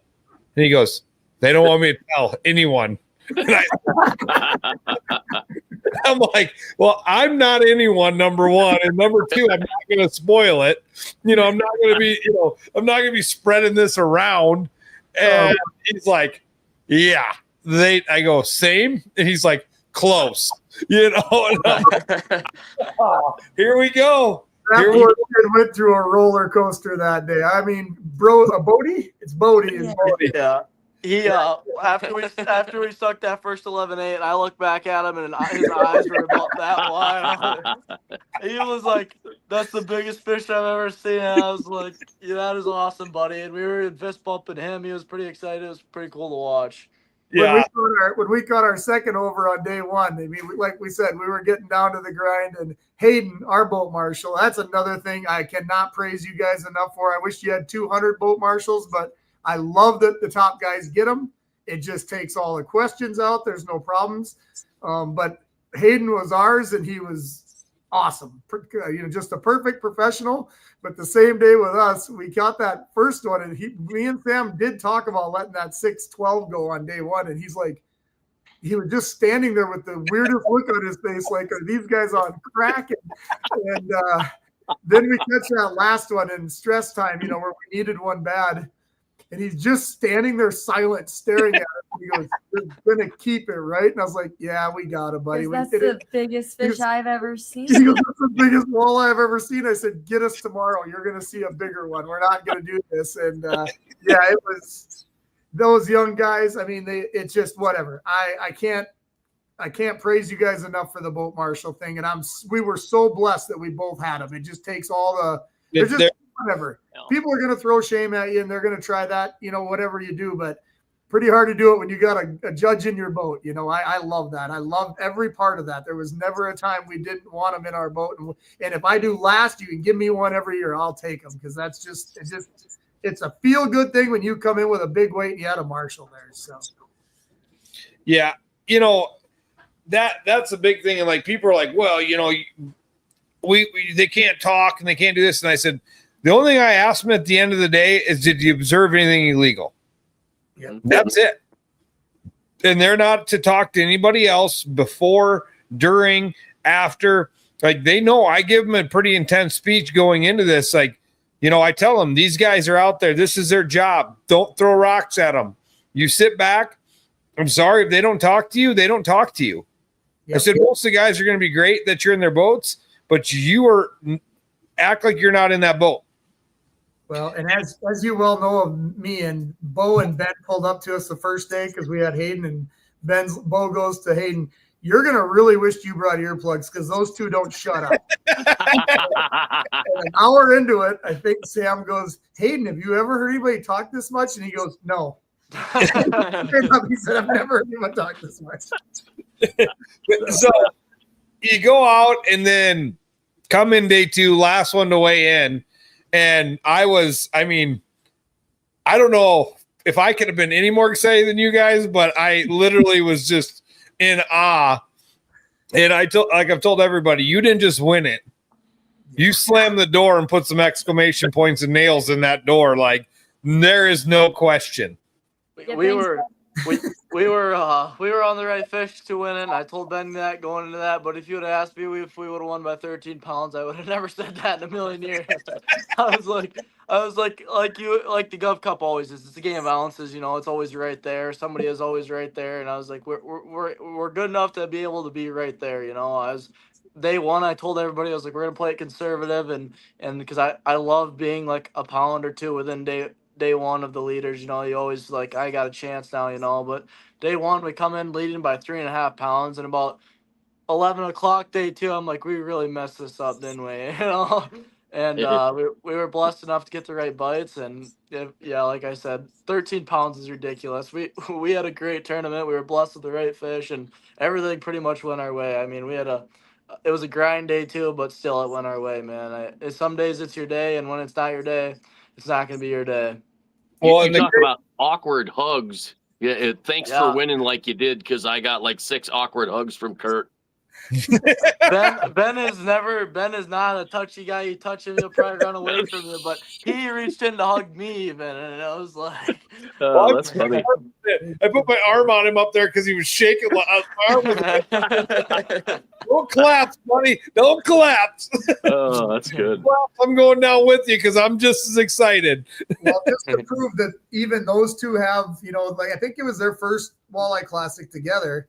They came up, and Tyson did that same program to us. He came up here to our walleye classic in our backyard and put an absolute butt whipping on us. Yeah, I come in with the biggest bag the classic ever seen. It was like 27 pounds and 4 ounces, and Tyson comes in and beats me. I'm like, what the heck? Yeah, and then the next day, but just like, everybody has their days, and these two have been through the other part of it too. They were young, and they chickened out a little bit that tournament. They threw in a couple small overs, and then Beau got to take a video of the biggest walleye he had ever caught, 12-8, after they had put their 3 overs in for the walleye classic. And there's a video of well, he was 16. Ben was 17. I was 15. Yeah. Oh yeah, he was 15 and Ben was 16, and they had to let go a 12-8 on they didn't have to, but they recorded it, and they got to show it. They showed it on the scales and they let it go. And I don't think they would have got Tyson. Everybody's got the story where they would have. Tyson had such an amazing weight then. I think it would have been within a half pound instead of a it was within. It would have been ounces. It would have been close. It would have been whatever. It's like I said. Some days it's not your day, and that wasn't. We were young and dumb and kept like a 24 at 1 o'clock because same thing. We didn't have a fish in the box, and then he stuck a 28. I stuck a 28, and we threw those in. And I threw it a slot, and I was like, I really hope this one below it don't bite, and it shot up and.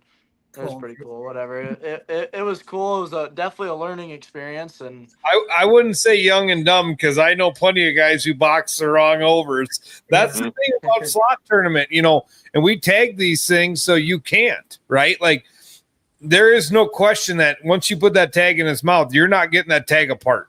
Another great thing you guys do. So we're fishing another couple tournaments, and it's mandatory live fish, and I love it. I do. I want to let the fish go. If we could all change it to where we didn't kill any of them, that would be perfect for me. But that one, we spend 2/3 of our day staring in a live well, praying to them fish to stay alive, and this is so much more comfortable. It's not a half pound either. It's done. You know what I mean? And I don't like babysitting walleyes in a live well. I'm not going to lie. It's not a half pound when they die. It's you completely lose the fish. Yeah. It's you lose your entire. Right. And we did that last year. We didn't know how close it was, and we lost a 7 and a 4-pounder and didn't bring any extras in. So we really took a butt kick in that. And that's tournament fishing. We tag them all, even in Chamberlain, our release tournament. I just say pop a hole in their bottom jaw, stick that tag in. That way, then they don't die. We release them all. Don't go through the gills. You'll be my word. We will not be friends if you go through the gills on a catch or release tournament. But plop a hole in the bottom jaw, run the tag through. They're just fine. Yep. We do it all the time, and there's no question. Is there people out there probably doing some unethical stuff? Yep, but we'll catch you. Yeah, we'll catch you. That's where the Gov Cup, the marshals. Good luck. Yep. Good luck, and that's the thing. Like Tyson. The first year we put him in, Tyson won it, and he called me. He goes, "It's the first time in my life I haven't had people say, well, you did this, you did that." Yep. Because I will guarantee there ain't a person in our crew that doesn't. We will request a marshal every year. Please. Yeah. Please. Yeah, when Kurt's like, you're going to have a bow marshal, I look over to Ben and I'm like, I hope we didn't have two dumb 18-year-olds through that kind of bag. I'd want them to have a boat marshal too. But yeah, it just does it. And then, it's like I said, the rules meeting, cheating and rumors wreck tournaments. Don't be one of them. Right? I tried to get one last year from you, and you wouldn't give me one when I was in 5th. Remember, I called you. I was like, "Where's my marshal?" You don't get one. I was like, "I want one. Give me a dang marshal." And you're like, "You don't get one." And, so that's. I don't think Bodie cashed the check I gave him yet. I didn't see that come out of my Well, I've had that rumor that they pay your marshals off, and when Tyson won back-to-back, that rumor came out, and I looked at him. I said, "That's one of my best friends in the entire world. There's not enough money in this world that he would lie to me for." Yeah. And that's just it. Like, that's why I take my nephew and his buddies and this stuff that, my nephew couldn't lie if he tried. When he came up and I asked him how Beau did, I already knew before he answered. He just I told him not to tell anyone. I was like, just say we did okay. I don't need everybody coming up and asking me how we did. I knew what we did. What's that? Part of our guide business is we don't lie. We don't lie to each other. On a normal day of fishing, we tell each other what we're doing. There's no competition. We work together, and it's a team. So we pride ourselves in not making stuff up. Well, Beau's like, "Dad, I don't want anybody to know." When I come in, he goes, "Can you get my truck?" And I said, "I'll get your truck." So I walk down, and if there's a guy on this deal that cannot have a poker face, Ben Beadle will lose every game of poker he ever plays. So I walk down, and Beau throws me his keys, and I said, "Don't worry about it, buddy. You can't win them all." And like 2 guys took off from the dock up to talk to the crowd. Like they heard me say that to Beau. And Ben's face would have won every video. His eyes got so big, his mouth stood open. He was giggling and nodding. And I was like, "Oh, Ben, you're telling everybody we're pulling." Oh, no. It was awesome. But I'm like, "You can't win them all, buddy." And I mean, people couldn't wait. They wanted to go spread, what they thought was going on. And so I hope that brought some more excitement to it. But yeah, we did pull that on heck, one of our buddies went home because he heard me say it and he didn't want to watch the disappointment. He left and didn't stay and watch it away. And he was mad at me. Oh man, was he mad at me. Oh, that's good. So we had a couple questions and then I want to get into a couple more things. Do you guys find more big fish right on the bottom or suspended? Man. Oh yeah. Hot, just right up in the top of the trees. That's where we were fishing them. They were just right in the top of the trees, down in the trees. Not in the bottom of the trees, but yeah, halfway up, suspended. So in the canopy part, in all the branches. Yep. Right? Yeah. Yep. So this one's going to go more Chad. Talk again about how important 2D is. We got that video. I happened to be walking by and I heard you guys, McCumsey, call you over and I'm like, stop. Jason, get over here. You're going to want this. I've never yelled at him before. I yelled at him to run. That's the first time I ran. Well, it was the second time I ran because when he said, Jason, get ready to interview these guys, I'm like, oh, crap, we're doing this. And I ran. But, yeah, so. I add it in. I do it. I use it a lot. I use it a lot more than most people. I never turn my 2D off. The boys know what they're looking at, but they're more with the forward facing on their trolling motor. I use the 2D and I use it just like in that video. McCumsey took me out, I don't remember how many years ago, before we had a lot of big fish in the system, and he just showed me how to get the settings right. And it's not hard. You get your settings set, and you need to know you're running over walleyes, and you just get to where it's clear. And I drive around at like 8 to 12 mile an hour when I'm searching with my transom mount live scope. But when I see a pot of fish, I just try to center them and run over them. And my 2D, I know what they are then. When I run over them, I know exactly what they are. And I had a problem down there because your guys had a migration of fish that was incredible. And when I first got down to that bushes area, there were so many walleyes, 17 to 22 inches. And I honestly thought they were herring or smallmouth. There was that big of pods. And I ran over them. Oh, it was incredible. And I ran over them and I'm like, I must have my settings wrong. These are all walleyes. And I know they're not. There's too many on these points. And I started casting at them and I seriously was catching 10, 12 fish in a row. And they were all walleyes. And I'm like, it's been a long time since I've seen the southern end of the reservoir have that kind of populations of just amazing fish. And it didn't, I mean, they're still there. They just quit eating and they acted funny, but it was my 2D that made me actually try. Cause if I wouldn't have had it set right, I'd have drove away. So I do use it in these guys, they're just so good with and they go faster between. They can do it, so I don't think they use a lot of 2D. I do every day and every aspect of it, guiding or tournament fishing. So I love hearing that. I don't use side scan as much as I should. I do on rivers. I do on sand. I struggle a little bit with the brakes here on Oahe, and I feel like I'm wasting part of my good screen when I put it on because it's just for me, I'm not very good at reading it on these structures. So I very rarely, unless I know the area exactly and it's flat and it's nice, like a sandbars and stuff, I run side scan for sure. But I'm 2D and forward facing. That's what I use to search. So the down imaging, it really, if you've got the 2D sonar dialed in that good, there just is no need to even use the down with it, right? Because it's just not going to add anything more to the story. I swore by down until Mac took me out. I mean, I'm serious. And like I said in that interview, back then, before forward facing, we would drive around at 6 to 8 mile an hour. And how Mac any of his boats worked, because you'd be going that fast and he would slam that thing in reverse. It would sit there and hop and he'd cast back and he'd catch like 7 out of 10 fish. And I mean, he was so much faster than everyone else. When forward facing came out, Max Wilson and them guys were here for that tournament. They're like, if you ain't doing this, you're going to be wishing. And I'm like, you can't fish as fast as we can. Well, I was wrong on that one too. So, I mean, that's just what happens. But we used to hunt them with 2D and be so efficient and so fast. And I think we miss it sometimes. I think you can still do it when the fish are fired up, but like Beau said, they're getting smart. Now it seems like you got to make the perfect cast. Back then, they'd come 10, 15 feet to eat that bait. And now you better put it right. And if you jig it too many times before it gets in the right spot, they don't like it as much. That first original perfect cast is pretty key. So, did you run a Genetron too, like Macumsey? I couldn't do the Genetron. I was right on I was too broke to run a Genetron. That was Billy Hines and Macumsey were the ones that could afford that. I couldn't afford that. So, you got a couple more questions. Do you think forward-facing sonar pushes fish off points? I'll let you guys. I wouldn't say it's the forward-facing sonar so much. I think they were leaving before. You just couldn't tell because you didn't have it. I think it's just pressure, like guys cast at them. When it's raining number 9 jig wraps, I'd probably swim off a point too.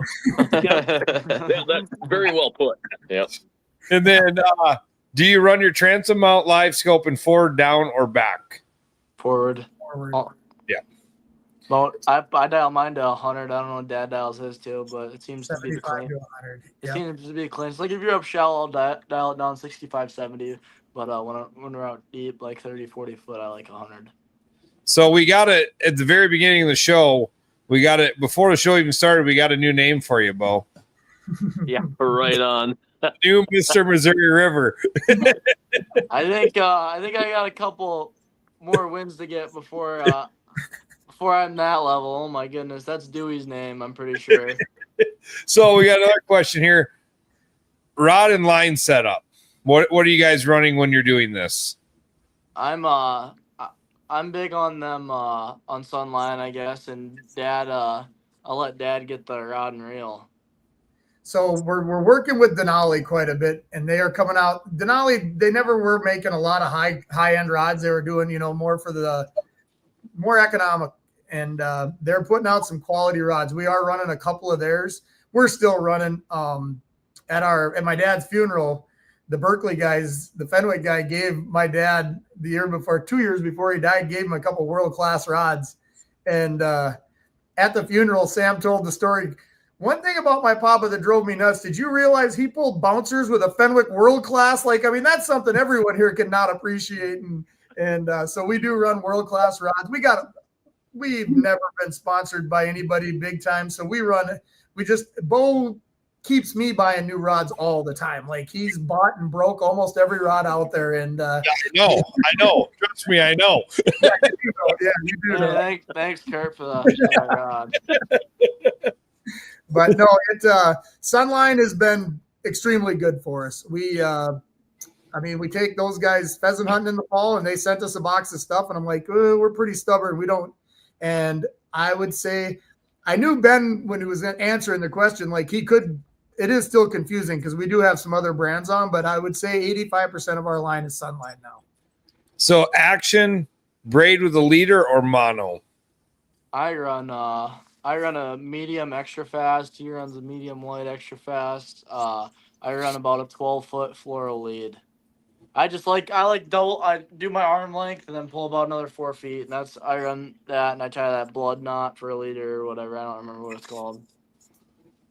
Yeah, when you asked him chasing at the deal, what knot does he tie? I was like, these guys don't have a clue. Don't have a clue. I'm pretty sure I found my knot on TikTok, or he sent it to me on TikTok. So we used to tie the loop knots, the old loop knots, because they were supposed to give your bait more action. But then we found a TikTok knot. It's been working pretty good for us. So we got another comment. Fun fact: Beau is still eligible to fish the Lieutenant Governor's Cup. I'm almost. Kurt said 18 and under. No, was it under 18 or 18 and under? 16 up to 16. So yeah. Yeah. But guys, what an incredible thing. But the question I have had, because I heard this, tell me about Happy Tail. Oh boy, here you go, Beau. Ben, Happy Tail. When they come shooting up. Oh, I don't know who calls that. I just say they're committing suicide. I know that's probably not the proper term, but when they're coming, we just say when they're spinning on you or whatever. I don't know. Happy Tail. I don't know who come up. Was that your thing, Dad? Probably said it. Yeah, it was probably me saying it. Somebody needs to come up with a new name for that. I don't like it. when they do fire, Happy Tail. That is true though. There is a moment in time where when they react right, it's just game over. That's like what I'm talking about. When a fish is hungry, a fish is gonna eat, and they come up 100 miles an hour. You must be this tall to ride this ride. I'm probably the second tallest in here right now. Yeah, that's true. I think funny. Jason's got me. I love the fact when you said they couldn't drink beer out of their cups. They couldn't have a beverage out of there. That was like. Well, I had to give the whiskey bottles to the parents. Like I had to get Coca-Cola. Yeah, right. Thanks, Trevor. Right. Thanks, High Country Coca-Cola. We have custom whiskey bottles made for the champions, and I couldn't even present it to them. Well, you're going to have to get custom Coke bottles now. Yeah, he does. Yeah. They've been working with Beau. They've sponsored Beau in our business, and I mean, we can't say enough how Trevor is he's a crazy fisherman too. He loves this game maybe more than any of us, and we keep him informed on what we're doing and stuff, and he sends us products, and he's been amazing. We have a bunch of Coke. Says all our names on it, Oahe Wings. He's done all that for us, and it's pretty dang. It's awesome. It's humbling to be a part of it. We love it. We got a question, Beau. You and Sam going to team up sometime? Probably not.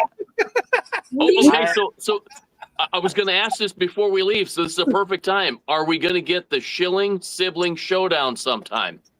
Oh goodness. I'm down. I like it is this weekend. I'm running my own boat this weekend, so that'll be exciting. She's got a really good. Sorry, go. No, go ahead. Go ahead. She's got a really good chance because I'm probably gonna gamble pretty good and throw back a lot of big fish. So. And I'm gonna cut all the wires on his batteries so he can't go anywhere. He's already got the screws to screw his boat through the bunks to his boat, so his boat doesn't come off the trailer. So she's big 6-inch wood screws crawl under there. Anyways, it's not his problem. Sorry, Jerry. I love it. I love it. So, Sam, do you think you're going to be the first female to win the South Dakota Gov Cup, or one of these tournaments? You're not just going to sit back and let Beau do the deal, right? You're going to. Well, so right now I can't afford a boat. I'm the only one in this group that's going to college to get an education. So someone has to be able to run the business at some point. But maybe when I get home and get settled down and get back into it, maybe. I don't think Beau's got a couple years on me, and I'm older than him, which is a little scary. Yeah, right. Hey, don't worry, guys. Dad'll get her a boat. Oh, I was just going to say college graduation present.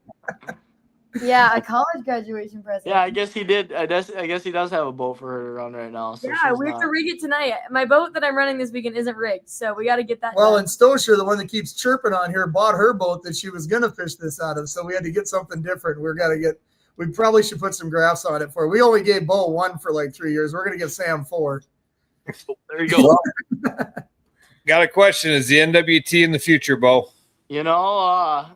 Me and Dad are going next year, so I'm pretty pumped about that. Gotta do it. I told Dad, I was like, I'm doing it. I was like, I'm gonna do it while I'm young and I can, and I don't really tied down to nothing, and we're gonna go do it for a couple of years, I think. Great idea. These two are the reason I quit. They were in sports and summer stuff, and I came home from being on the road forever at tournaments, and Sam stood on first base and wouldn't quit waving to me. She was so happy I showed up to watch a game, and I was like, I'm done. This is it. I'm not doing this no more until they're done. And I'm not gonna lie, you guys, when Beau started fishing, he was my boat boy since he was 8. I mean, he's been in the boat every day. He could care less about catching a fish. He was all about bait and hooks. He loved to clean them. He loved to net them. But when you gave him a minute, he didn't go fishing. Sam was the opposite. She wasn't very useful at all. She just wanted to catch them all day. She was fishing in front of customers, casting, and Beau's fire got lit.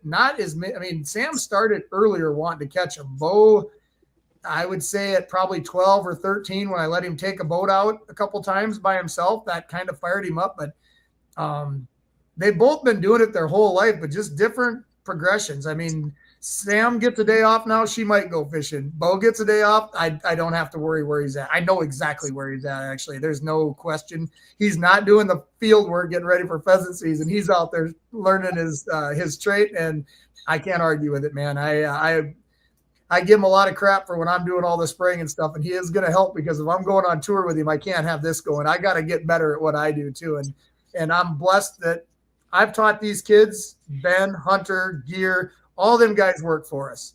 And I've taught them a lot of things about fishing. But what we're learning right now and what's kicking everyone's butt, they're teaching me 100%. That's cool. I'm behind the 8 ball, and it's Full the circle. same thing I say. I usually do have to step in and help him out sometimes. What am I, guys? What am I, Ben? Washed up. Washed up, yeah. Washed up. I'm still gonna put some money on Chad in a lot of events. Trust me. Yeah, he's gonna. When we go on the road, he's gonna have the knowledge on me. That's for sure. I'm probably gonna get my butt kicked a couple times. I mean, that's the thing that you got to think about. Yeah, Francis Case was a different fishery. Even southern Oahe to northern Oahe's, it's the same lake, but a fish is completely different.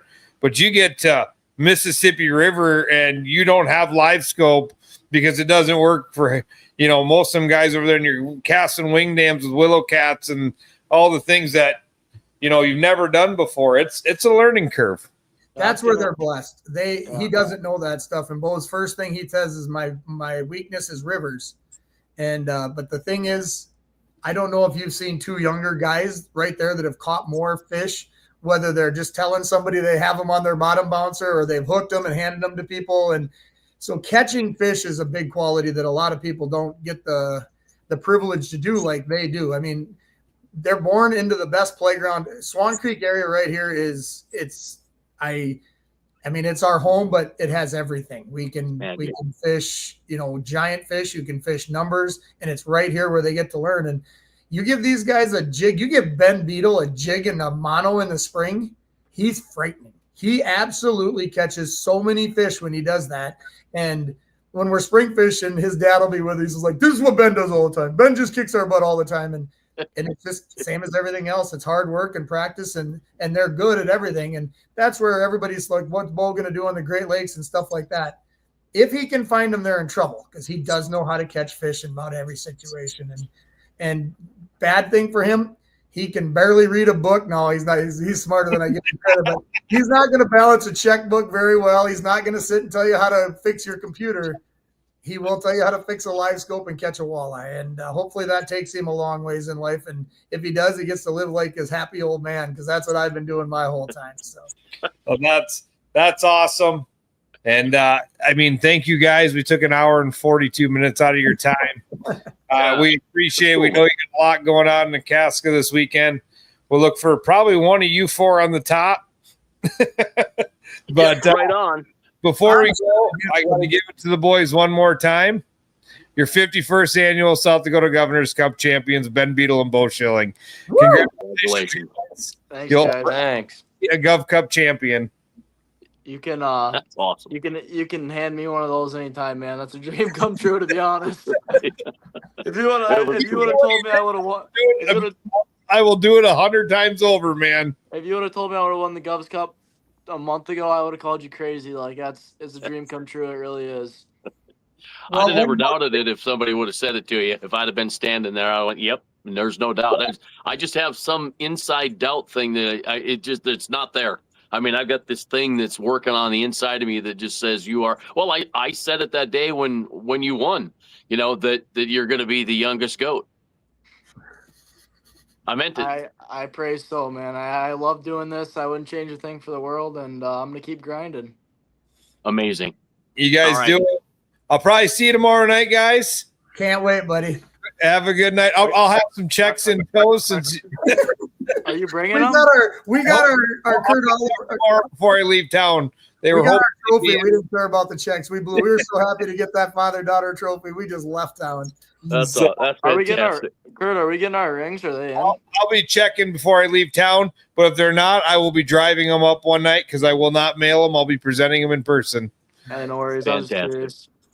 I hope they're here. They were supposed to be here last week, so I really hope. First time I've never been able to hand them out. I'm pretty upset about it, but that happens. We still don't have when you make top 25 at that NTC, we still haven't got those yet either. So,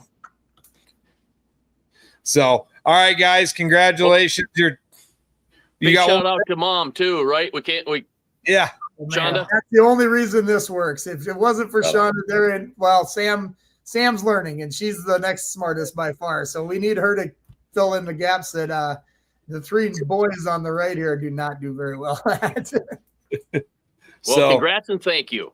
Congratulations, guys. Thanks, guys. Thank you.